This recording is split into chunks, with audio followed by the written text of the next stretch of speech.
रात की हवा में एक अजीब सी खामोशी थी। जैक, लिसा और उनके बाकी दोस्त उस खंडहर हवेली में जमे हुए खड़े थे। उनके खोए हुए दोस्त की चीख अभी भी उनके दिमाग में गूंज रही थी। कुछ तो घर में उनके साथ था, देख रहा था, इंतजार कर रहा था। ये एहसास कि वो अंदर फंस गए हैं, लिसा की रूह कांप गई। ग्रुप बड़े से दालान में आहिस्ते आहिस्ते चल रहा था।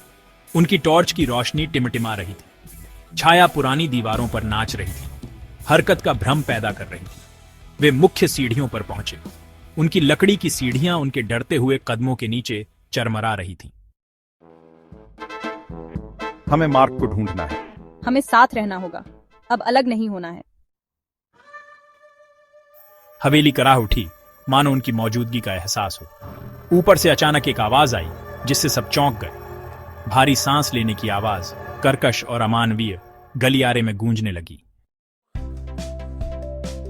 ठीक है, मैं अपनी बात वापस लेती हूँ। ये जगह सच में भूतिया है। इससे पहले कि कोई जवाब दे पाता, सीढ़ियों के ऊपर एक दरवाजा धीरे धीरे खुल गया। अंदर से अंधेरा छा गया, एकदम घुटन भरा। हमें देखना होगा। खुले दरवाजे की ओर हर कदम के साथ हवा ठंडी होती गई। उसके आगे का कमरा पुराने फर्नीचर से भरा था, जो मोटी सफेद चादरों से ढका हुआ था।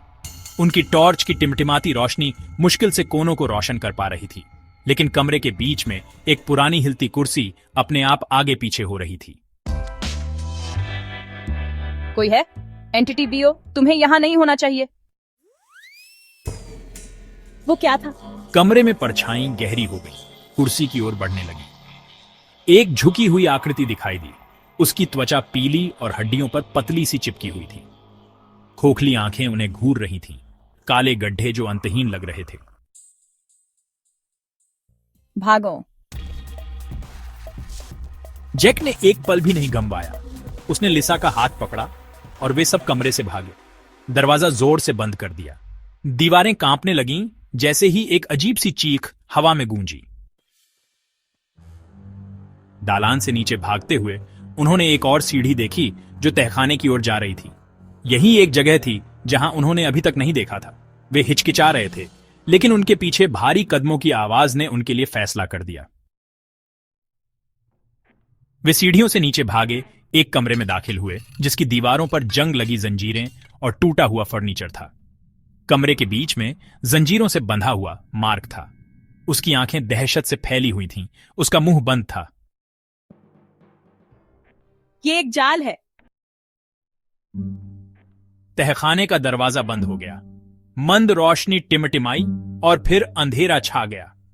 फुसफुसाते हुए हंसी उनके चारों ओर गूंजने लगी। एक बल ने जेसिका को उसके पैरों से उठा लिया, उसे दीवार पर पटक दिया।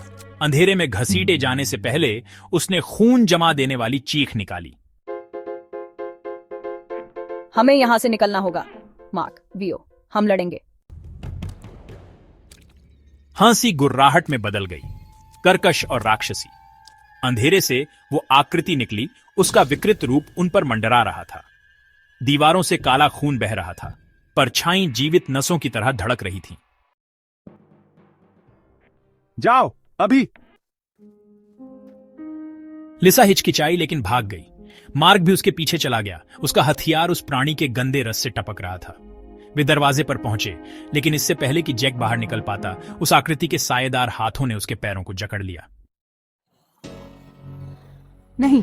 आकृति की पकड़ मजबूत हो गई, लेकिन जैसे ही उसने जैक को रसातल में खींचा, मार्क ने लोहे की छड़ उसके सीने में घुसा दी। धुंध में घुलने से पहले प्राणी ने एक बहरा कर देने वाली चीख निकाली।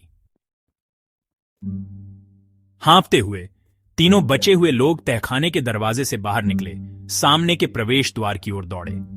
जैसे ही वे दहलीज पर पहुंचे, हवेली हिंसक रूप से कांपने लगी। दीवारों में दरारें पड़ गईं, धूल और मलबा गिरने लगा।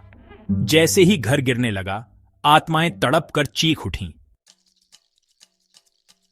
जैसे ही उन्होंने संपत्ति की सीमा पार की, पूरी हवेली फट गई, धरती में समा गई जैसे कि वह कभी अस्तित्व में ही नहीं थी।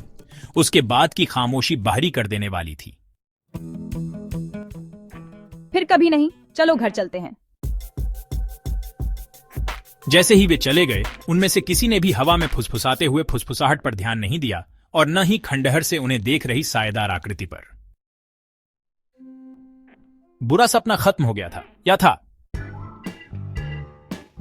ज्यादा हॉरर और डरावनी कहानियों के लिए मिडनाइट फैमिली को सब्सक्राइब करें।